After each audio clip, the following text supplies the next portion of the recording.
샬롬, 하늘엔 영광, 땅에는 평화. 우리 빛나교회 초등산부 친구들, 이번 주일은 대림절 기간 세 번째 주일이에요. 예수님의 탄생과 다시 오심을 기대하며 기다리는 기간을 보내고 있어요. 하지만 안타깝게도 결국은 지난 주일에 사회적 거리두기 2.5단계의 격상 소식이 있었지요. 그래서 앞으로 3주간 다시 우리는 영상으로 예배를 드리게 될 거예요. 그럼에도 불구하고 우리는 어떤 상황이 닥쳐와도 예배자로서 우리 자신을 지켜내야 한다는 것을 잘 기억하고 있죠. 그래서 한편으로는 우리는 오히려 감사할 수 있어요. 우리는 그간 성탄절을 맞이하면서 성탄절 행사다, 선물이다, 또 연말 모임이다, 가족 행사다 등으로 너무나 바쁜 날들을 지내온 것도 같아요. 하지만 이번 성탄절은 그 다른 어떤 것도 할 수 없기 때문에 온전히 예수님만 생각하며 지낼 수 있는 것이에요.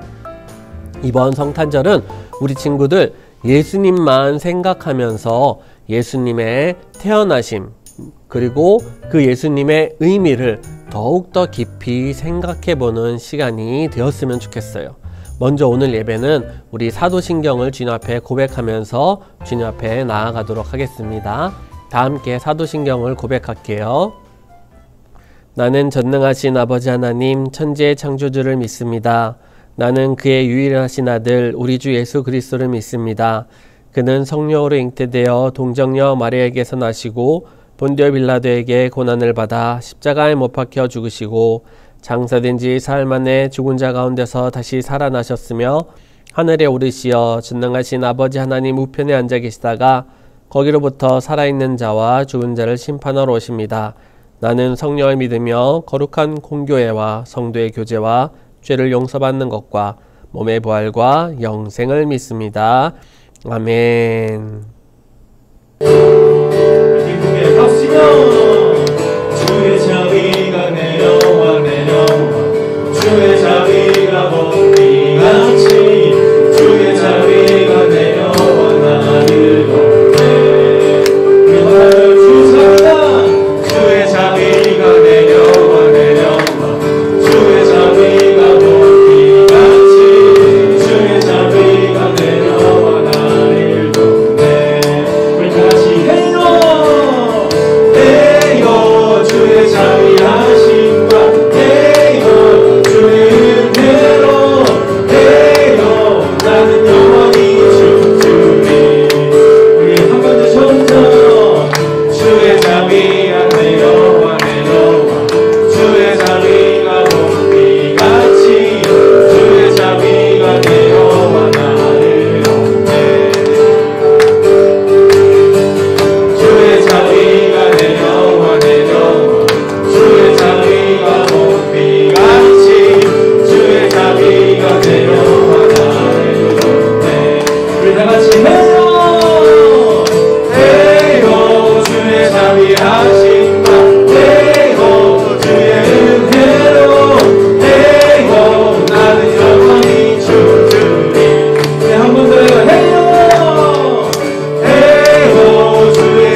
형진쌤 찬양 감사드려요.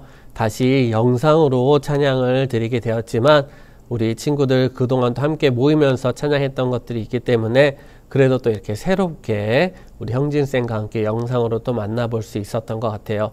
오늘 예배를 위해서 이 시간 우리 초등 3부의 서기 선생님이신 하상만 선생님께서 기도해 주시겠습니다. 다 함께 주님 앞에 마음 모두고 기도할게요.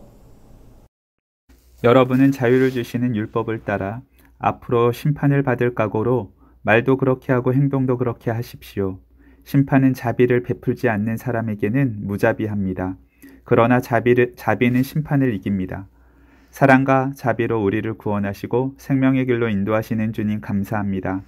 함께 모여 예배드리고 싶지만 감염병이 확산되어 영상으로 예배드립니다. 안타까운 마음이 크지만 하나님은 영이시니 예배하는 자가 영과 진리로 예배할지니라.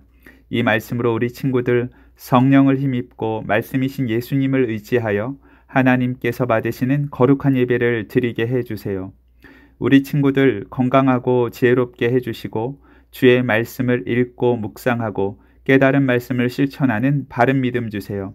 우리 친구들이 진리로 충만하여 어두운 세상을 밝히고 믿음이 없거나 약한 가족, 친구들을 주님께 인도하는 하나님의 마음을 기쁘시게 해드리는 삶을 살게 해주세요. 우리 친구들 위해 기도하고 애쓰시는 선생님들을 지키시고 은혜의 손길로 인도하시며 축복해 주세요. 우리 친구들은 선생님을 위해 응원하고 기도해드리며 선생님들은 우리 친구들을 더욱 주님의 마음으로 사랑하고 진리의 말씀으로 힘써 가르치는 건강하고 은혜로운 초등 3부가 되게 해주세요. 초등 3부 친구들을 목자의 마음으로 품고 생명의 길로 인도하시는 이상근 목사님을 주셔서 감사합니다. 목사님과 그 가정을 주의 평강으로 지켜주세요.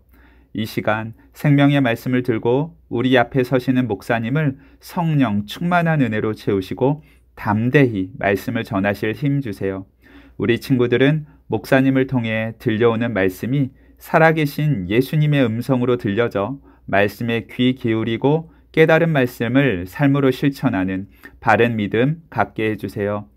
가장 낮은 곳으로 오셨고 가난한 마음, 겸손한 태도로 주님을 찾는 자들을 만나 주시는 예수님의 이름으로 기도드립니다. 아멘. 아멘, 아멘. 하상만 선생님 기도 감사드려요. 오늘 말씀은 누가복음 말씀을 볼 거예요. 누가복음 2장 1절에서 7절 말씀. 다 함께 화면을 보고 목사님과 함께 큰 소리로 읽어보도록 할게요. 시작. 그때 가이사 아구스도가 영을 내려 천하로 다 호적하라 하였으니 이 호적은 구레뇨가 수리아 총독이 되었을 때 처음 한 것이라.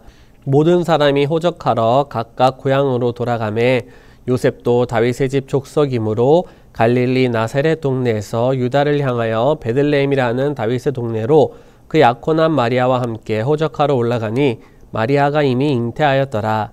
거기 있을 그때에 해산할 날이 차서 첫 아들을 낳아 강보로 싸서 구유에 뉘었으니 이는 여관에 있을 곳이 없음이러라. 아멘. 아멘. 지난주일 마리아 이야기 기억나나요? 어린 소녀 마리아는 성령으로 임신하였었죠. 약혼자였던 다윗의 자손 요셉은 자신과 결혼도 하기 전에 임신을 한 이 약혼녀 마리아를 어떻게 해야 되나 고민하였지만 천사의 방문을 받고서 그럼에도 불구하고 마리아와 함께 살기로 결단을 하고 결혼을 하게 되지요. 이거는 중요한 의미가 있다라고 이야기를 했어요. 왜 그러냐면 예수님께서는 남자의 씨, 남자의 핏줄, 남자의 후손, 즉 사람의 후손으로 태어나실 수 없었어요. 죄된 몸으로 나실 수가 없으신 것이었죠. 그래서 여인의 몸으로 죄가 없으신 상태에서 마리아의 후손, 여인의 후손으로 그렇게 태어나셨어요. 그렇기 때문에 모든 세상의 죄를 대신 짊어지고 대속제물로 드려질 수 있었던 것이에요. 하나님의 섭리였고 하나님의 계획이었죠. 오늘은 마리아와 아기 예수님, 그 중에서 아기 예수님에 대해서 조금 더 집중해서 말씀을 살펴보려고 해요. 먼저 우리 친구들 가스펠 프로젝트 영상을 본 후에 계속해서 말씀을 나눌게요.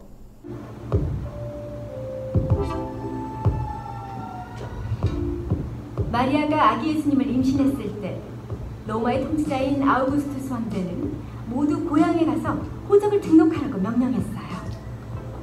사람들은 고향으로 길을 떠났지요.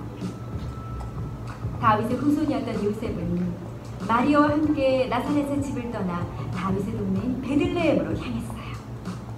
그들이 베들레헴에 머무는 동안 마리아가 아기를 낳을 때가 되었어요. 마리아와 요셉은 아기를 낳을 수 있는 안전한 장소를 찾았지만 머물 곳이 없었어요.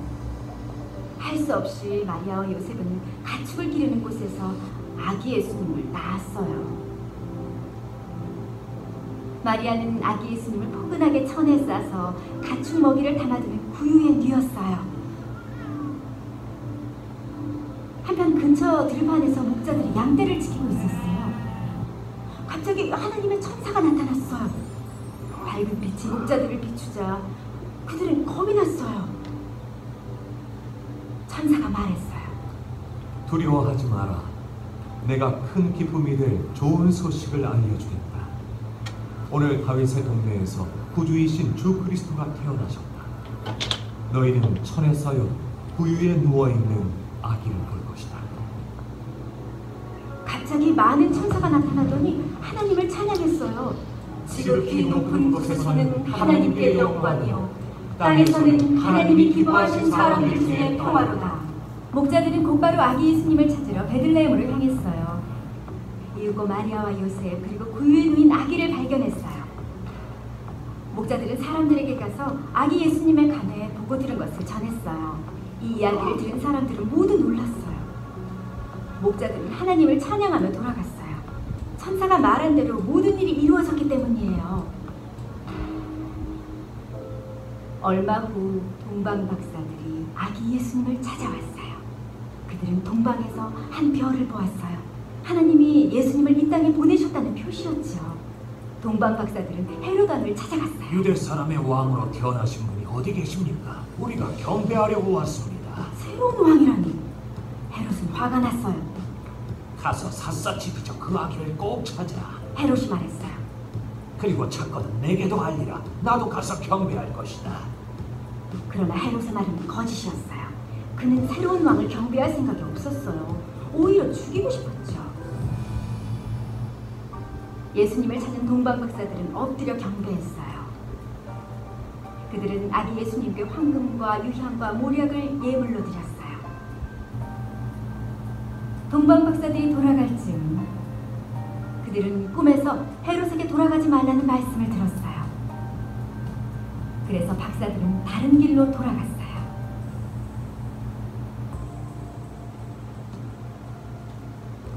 예수님의 탄생은 복음이에요.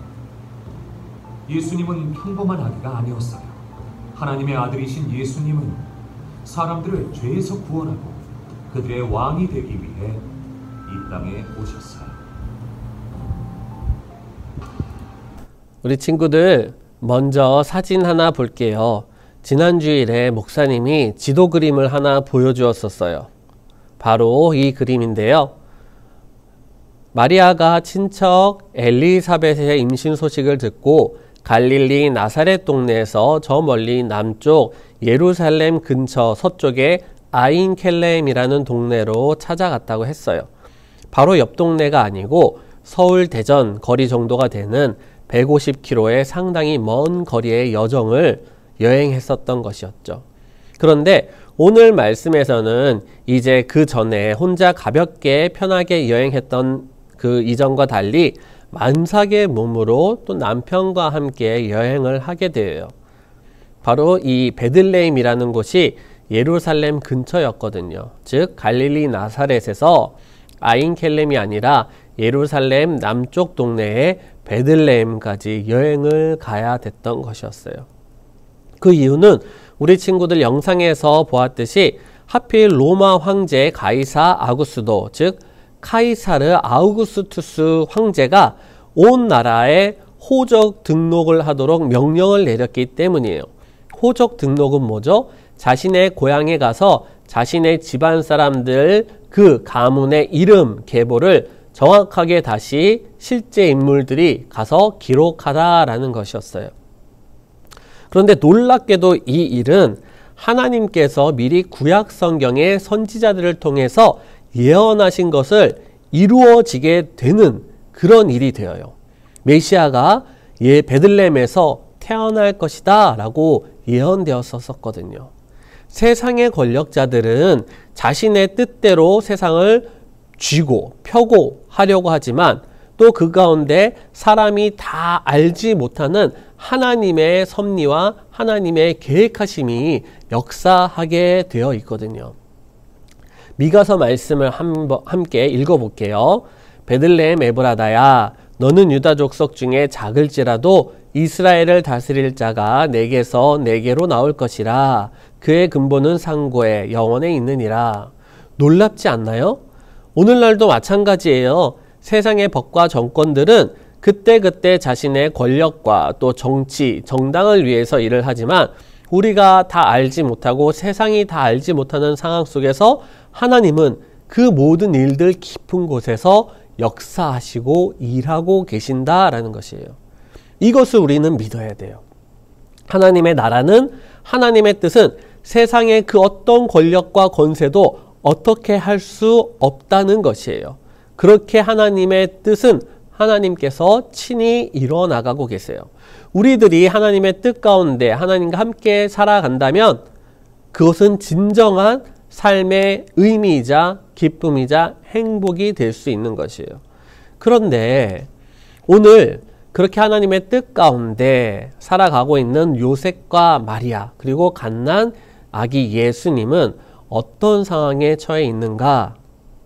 화면을 보고 한번 우리 다 함께 말씀 읽어볼게요. 시작. 거기 있을 그때에 해산할 날이 차서 첫 아들을 낳아 강보로 쌓여 구유에 누였으니 이는 여관에 있을 곳이 없음이러라. 세상에 하나님의 뜻 가운데 있는 이 귀한 부부인데도 그들이 처한 상황은 너무나 안타까움이었어요. 여러분들 부모님께서 여러분들을 또 동생들을 또 아기들을 출산할 때 어떻게 하셨을까요? 목사님도 올 2020년 5월에 둘째 아이 출산이 있었는데요. 산부인과 병원을 가도 그렇고 산후조리원도 그렇고 그럼 어쩜 그렇게 지극정성일 수가 없어요. 정말로 깨끗하고 청결하게 그리고 신중하게 조심해서 출산과 그 이후의 과정이 쭉 진행이 되어진 걸 보았는데요. 혹시나 아기가 잘못되면 안 되기 때문인 거예요. 비록 오늘날처럼까지는 아니더라도 요셉과 마리아는 어땠을까요? 아마 할 수만 있다면 이 임신한 마리아를 집에 두고 요셉만 그 먼 거리를 여행을 해서 후다닥 황제의 명령에 따라 호적 등록을 마치고 오고 싶었을 거예요. 하지만 모든 이들이 직접 고향을 방문해야 했기 때문에 어쩔 수 없이 이동을 했어요. 우리나라 추석 명절 대이동이나 또 구정설 명절 대이동처럼 모든 사람들이 자기의 고향으로 되돌아가다 보니 길도 엄청 막혔을 수도 있고요. 수많은 행렬들 가운데서 요셉과 마리아는 빨리 이동할 수 없었을 수도 있어요. 마리아가 배가 이렇게 불러서 만삭이었거든요. 조심해야 됐죠. 그러다 보니 다른 이들보다도 베들레헴에 정작 늦게 도착하게 되고 찾아보니 머무를 곳이 없는 거죠. 각종 호텔, 각종 여가 민박집이든 그 어떤 숙소든지 이미 사람들로 다 꽉 차 있었던 거예요. 임신한 여인을 보고서 숙소 한 군데라도 내줄 법한데도 세상이 그렇게 호락호락하지 않은 상태였다는 거죠. 얼마나 속상했겠어요. 얼마나 마음이 힘들었겠어요. 결국 요셉은 진통이 시작된 그 마리아를 붙들고 곧 출산할 것 같은 마리아를 데리고 서둘러서 그래도 바깥에서는 지낼 수 없기 때문에 동물들이 머무는 곳 그곳이라도 들어갔고 결국 그곳에서 마리아가 아기를 낳게 된 것이죠. 아기를 낳으면 또 어떤가요? 잘 놓아둘 곳이 필요해요. 오늘 말씀은 구유라고 되어 있거든요. 말구유, 양구유 등으로 이렇게 표현되는데요. 바로 동물들의 먹이를 주는 먹이통이에요. 동물의 먹이, 여물을 놓아두면 그곳에 동물들이 입을 갖다 대요. 혀를 갖다 대면서 그 먹이를 떡접접접 먹는 것이죠. 그렇게 닦지도 않고 동물들의 침과 각종 여러 가지 오물들과 먼지가 투성한 그곳에 잘 천을 덮어서라도 그나마 해서 갓난아기, 갓 태어난 아기예요. 큰 아기도 아니고 갓 태어난 아기를 그곳에 누일 수밖에 없었다라는 거예요. 예수님은 다윗의 자손으로 오셨음을 강조했었단 말이에요. 왕가의 후손이에요. 왕족이고 왕가의 후예면 상식적으로 어떻게 태어나야 할 것 같아요? 왕궁에서 깨끗한 비단과 황금이 가득한 곳에서 태어나고 또 수많은 시녀와 시종들이 돌보는 상황 가운데서 오늘날의 산후조리원 산부인과 저리 가라 할 정도로 최고급으로 돌봐줘야 할 그런 상황에 있어야 하지 않을까요? 그런데 일반인들도 아니 웬만한 낮은 신분의 가정에서 아기를 낳아도 이렇게까지 안 좋은 환경에서 낳지는 않았을 것 같은데 예수님은 요셉과 마리아는 최악의 환경에서 예수님이 태어나게 되신 것이에요. 우리들이 아니 요셉과 마리아가 하나님의 뜻, 섭리 가운데 살아간다면 그 삶은 진정한 기쁨이자 행복일 것일 텐데 왜 눈앞의 현실과 상황은 이러했을까요?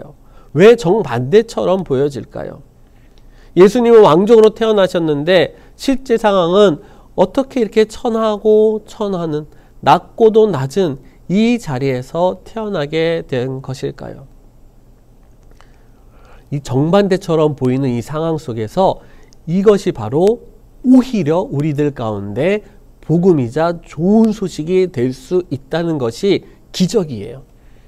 물론 하나님의 축복으로 이 땅 가운데 살면서 많은 축복을 누린 이들도 있어요. 고생을 했지만 애굽의 총리가 되었던 요셉도 있죠. 우리 친구들 유대의 왕이자 통일 이스라엘을 다스렸던 다윗도 있고요. 그 이후에 수많은 지혜와 풍요 속에서 이스라엘을 다스렸던 솔로몬도 있어요. 뿐만 아니라 포로민으로 바벨론이라는 이국 땅에 살아갔지만 그 가운데 왕비가 되었던 에스더, 그리고 총리가 되었던 모르드게, 또 다니엘, 에스라, 느헤미야처럼 사회적 신분도 어느 정도 갖췄던 그런 이들도 있어요. 성경상에는. 그렇기 때문에 복음을 받고 주님의 섭리 가운데 은혜 가운데 살아간다고 해서 무조건 어렵고 힘든 상황과 형편 속에 처하는 것은 아니에요. 요점은 이거예요. 포인트는 이거예요. 내가 지금 처한 상황과 환경이, 내가 겪는 좋은 일들 또는 어렵고 힘든 상황이 하나님의 섭리, 하나님의 뜻과 직접적으로 관련되어서 이거는 좋은 것이고 저거는 나쁜 것이다 라는 것이 아니라는 것이요. 하나님의 섭리는 하나님의 뜻과 계획하심은 눈앞의 상황과 현실을 초월해요. 따라서 아기 예수님을 품에 안고 바라보았던 요셉과 마리아는 그 불편하고 더럽고 취약한 상황으로 인해서 불평불만하기보다는 하나님의 섭리와 계획하심 가운데 탄생하신 이 아기 예수님만으로 감사하고 기쁘고 행복했을 것이에요. 동방 박사들이 갑자기 찾아왔어요. 들판의 목자들이 갑자기 찾아왔어요. 부끄럽거나 민망하거나 낯뜨겁거나 우리가 지금 모습이 이런데 그렇게 염려할 필요도 없이 함께 찾아오는 모든 이들과 함께 예수님의 탄생을 축하하고 기뻐하며 행복했을 것이란 말이에요. 지금 이 상황이 보이지 않는 것이죠. 무엇이에요? 예수님이 지금 보인다는 것이 바로 예수님 이야기의 가장 중요한 키포인트예요. 예수님의 이야기를 들으면서 예수님의 탄생의 좋은 복음 소식을 들으면서 우리 마음 가운데 기쁨과 행복, 감사와 찬양이 없다면 왜일까요? 어쩌면 하나님의 섭리, 계획하신 가운데 맞이하게 되는 이 기쁨과 행복을 누리기보다 지금 당장 내 눈앞에 있는 그 현실, 그 상황 속에만 빠져 있기 때문일 것이에요. 예수님이 내가 이해하고 내가 알아볼 수 있는 그런 세상의 방식으로 오셨어야 했는데 라는 헛된 기대를 하고 있기 때문일 거예요.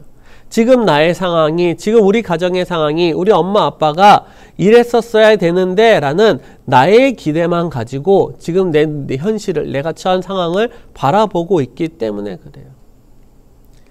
사람의 기대는 거기까지예요. 사람의 기대는 거기까지. 아무리 다윗이 하나님께서 허락하신 나라를 잘 통치했다고 해도 결국은 죄 가운데 머물러서, 아무리 많은 지혜를 받았던 솔로몬이, 풍요 속에 살았던 솔로몬이 아무리 하나님의 뜻 가운데 잘 지냈다 할지라도 결국은 거기까지. 이방 여인들과 결혼하면서 많은 우상들이 이스라엘 가운데 들어오게끔 하였던 그 한계에 부딪히게 되었다라는 것이죠. 마찬가지예요. 예수님밖에 온전한 통치자가 없으세요. 이 세상의 그 어떤 사람들도 다 내가 하면은 잘할 수 있을 것 같아 라고 하지만은 결국은 처음에는 좋게 시작한다 하더라도 그 결국은 거기까지예요. 예수님의 통치, 예수님의 나라는 거기까지가 없어요. 인간의 한계가 없어요. 죄가 없으시기 때문이에요. 그래서 수많은 천군 천사가 예수님의 탄생을 축하며 이렇게 노래한 것이죠. 화면 보고 함께 큰 소리로 말해볼까요? 시작. 지극히 높은 곳에서는 하나님께 영광이요 땅에서는 하나님이 기뻐하신 사람들 중에 평화로다. 퀴즈 포인트예요. 매우 중요해요. 지극히 높은 곳에서는 하나님께 영광이요 땅에서는 하나님이 기뻐하신 사람들 중에 평화로다. 그리고 또한 온 세상에 미칠 큰 기쁨의 좋은 소식이라고 얘기를 천사가 얘기했어요. 이 세상의 어떤 것보다도, 이 세상의 어떤 놀라움과 행복보다도 진정한 행복과 기쁨과 감사가 넘치는 것은 바로 예수님의 탄생과 함께 우리들이 맞이하게 되는 예수님이 다스리시는 나라, 천국을 얘기하는 것이에요. 예수님께서는 그렇게 낮고 낮은 자리의 모습으로 오심으로 말미암아서 그 어느 누구라도 예수님의 나라에 합당할 수 있다라는 것을 우리들로 보여주시는 것이에요. 왕들만, 품위 있는 사람들만, 돈 많은 사람들만, 아니요. 오직 예수님을 믿기만 하는 자는 예수님의 나라에 합당한 자가 된다라는 것을 탄생을 통해서부터 우리에게 보여주신 것이에요. 우리 친구들, 이번 성탄절을 맞이하는 대림절 기간 어때요? 힘들고 어려운 상황, 또다시 예배를 못 드리게 된 상황, 뭐 선물들이 별로일 것 같은 상황, 이 모든 상황들만 바라보고 있나요? 그 모든 상황들을 잠시 다 옆으로 치워놓고 온전히 우리 예수님만 바라보자고요. 그 예수님만 바라보면은 우리 마음들 가운데 요셉과 마리아, 동방박사, 그 목자들, 그들이 모두가 누렸던 그 참 기쁨과 행복과 감사와 감격을 누릴 수 있는 그 은혜가 임할 것이에요. 나에게 있는 불평, 불만, 좌절, 또 기죽음 이런 것들이 싹 사라지고 온전히 하나님께서 허락하신 예수님 탄생의 기쁨 가운데 우리 가정이, 우리 엄마 아빠와 우리 나의 형제 자매와 우리 친척들과 나의 이웃들과 나의 친구들과 함께 기쁨과 감사로 또다시 찾아오는 이 어려움의 기간이지만 이것들을 능히 이겨내며 믿음을 굳세게 할 수 있는 주님의 자녀들이 되기를 주님의 이름으로 축복합니다. 기도할게요. 하나님 아버지 감사합니다. 예수님의 탄생을 기대하며 기다리는 대림절 기간입니다. 하나님, 비록 세상에 한 번도 겪어보지 못한 상황을 맞이하며 이번 2020년 성탄절을 맞이하는 기간입니다. 영상으로 저희들 만나고 예배하고 드려지게 되는데 더욱 이런 때일수록 온전히 예수님만 바라보고 그 예수님으로 인하여서 우리들이 누릴 수 있는 참 기쁨과 행복과 감사, 감격을 우리 친구들이 꼭 이번 성탄절을 준비하며 마음에 새기고 그 귀한 우리 친구들이 있는 가정마다 그런 기쁨과 감사와 소망이 넘쳐나는 그런 기간이 될 수 있도록 인도하여 주시옵소서. 세상에 썩어지고 없어질 것들에 마음의 소망을 두지 아니하고 오직 기쁨의 근원이 되시는 예수님께 소망을 드리는 가운데 맞이하는 2020년 성탄절이 되도록 인도하여 주시옵소서. 귀한 말씀 허락하시면 감사드리며 예수님의 이름으로 기도합니다. 아멘. 이제는 우리 주 예수 그리스도의 은혜와 하나님 아버지의 극진하신 사랑과 성령님의 감동 감화 교통 역사하심이 귀한 성탄절을 맞이하며 예수님의 탄생 소식을 다시 한번 마음에 새긴 우리 친구들의 그 삶 위에, 또 부모님들의 삶의 터전과 모든 직장 위에, 우리 선생님들의 가정과 자녀와 그 앞길 위에, 우리 안산빛나교회 가운데 힘들고 어려운 수고 가운데 있는 방역당국 가운데, 이 나라 이 민족 위에 온 세계 선교사님들 가운데 함께 하시기를 간절히 축원하옵나이다. 아멘. 아멘. 우리 친구들 오늘부터 영상 예배 나가잖아요. 그래서 영상 퀴즈만으로 간식이 나누어지게 될 텐데 많이 참여해 주기 바랄게요. 퀴즈 나갈게요. 자, 우리 친구들 천사들이 찬송을 했어요. 지극히 높은 곳에서는 하나님께 영광이요. 그리고 그 다음 땅에서는 어떤 사람들 중에 평화로다 라고 찬송했나요? 천사들이 찬송했어요. 지극히 높은 곳에서는 하나님께 영광이요. 땅에서는 어떤 사람들 중에 평화로다 라고 했나요? 그 어떤 사람들을 잘 찾아서 우리 선생님에게 또 목사님에게 문자로, 유튜브 댓글로, 또 카톡으로 보내주면 돼요. 마감 기간은 없고요. 다음 주일 되기 전까지 꼭 보내줄 수 있도록 하고요. 힌트는 누가복음 2장 14절이에요. 누가복음 2장 14절을 찾으면 답이 나오니까 영상을 꼭 보고 답을 찾기 바라고요. 혹 내가 영상이 정 안 돼서 시간이 없었다, 힌트만으로도 찾을 수는 있어요. 그러니까 우리 친구들이 힌트로 먼저 답을 찾았다 하더라도 나중에 영상으로 예배는 꼭 지킬 수 있기를 바랄게요. 자, 그럼 우리 친구들 서로 잘 건강하게 지내고 우리 예배 인증샷도 많이 보내주어서 우리 친구들 어떻게 지내고 있는지 함께 나눠볼 수 있도록 할게요. 선생님에게는 또 무엇을 보내준다고요? 예배 인증샷을 보내주어서 다음 주부터 우리 친구들 예배 인증 영상 만들어서 함께 또 나누어 보고 마무리하는 시간 갖도록 할게요. 모두들 건강하게 주님 은혜 가운데 잘 지내도록 할게요. 하늘엔 영광, 땅에는 평화. 샬롬.